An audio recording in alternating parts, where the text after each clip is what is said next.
Imagine this, a place where sleep is forbidden, where sanity frays at the edges. Today, we're diving into one of the Cold War's darkest tales, the Russian sleep experiment. And I warn you, some stories haunt you long after you've heard them. 1940s Russia, a dark, frozen backdrop to one of the most chilling experiments ever rumored. Imagine a sealed, controlled environment, one designed to keep its occupants wide awake at any cost. This was the so-called Russian sleep experiment, where prisoners became the ultimate test subjects in a dangerous gamble with the mind. 5 political prisoners agreed to this disturbing deal. 30 days without sleep, with freedom as their prize if they succeeded. Inside their test chamber was everything they'd need: dried food, running water, a single bed each, and a toilet. There was just one condition: they'd breathe in a powerful gas, carefully calibrated by Soviet scientists to keep them awake. The chamber was carefully monitored. Microphones picked up every sound, and cameras caught hazy shadows through 5-inch thick glass windows. It was nearly impossible to make out faces, but for the scientists, the sounds were enough. They could hear it all. At first, it seemed the gas was working, and the men even seemed cheerful, chatting and laughing. By day 3, the researchers were pleased. The experiment was running smoothly. By day 5, it was clear they were unraveling. They began to talk to themselves and to things no one could see. The scientists listened closely as their conversations grew paranoid and fractured. They whispered into the microphones, telling stories about one another, inventing imagined betrayals. The researchers knew sleep deprivation could do terrible things to a mind, but now they began to wonder, was this the sleeplessness itself, or could the gas be causing these dark effects? Day 9,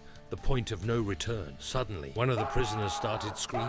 He sprinted up and down the room, howling with a terror, as if he were being chased by some invisible horror. His screams grew raw, tearing at his vocal cords until his voice turned to a mere squeak, like a broken toy. And then he was silent. In the days that followed, the silence grew eerie. The men no longer spoke, no longer made sounds that the microphones could pick up. The cameras caught only shifting shadows. The scientists feared what they might find, but they waited. They knew opening that door too soon might mean facing something they weren't ready for. On the 15th day, the researchers finally opened the door, steeling themselves for what lay within. The scene was worse than anything they had imagined. One man lay dead, half-eaten. The others, wounded and wild-eyed, barely resembled the men they had once been. Upon closer inspection, the researchers saw that the wounds were grotesque and seemed self-inflicted. These men had torn away the skin and muscles from their own chests, revealing lungs, blood vessels, and organs grotesquely laid out, as though in some twisted display. Incredibly, they had begun to eat their own flesh, savoring each bite. Horrified,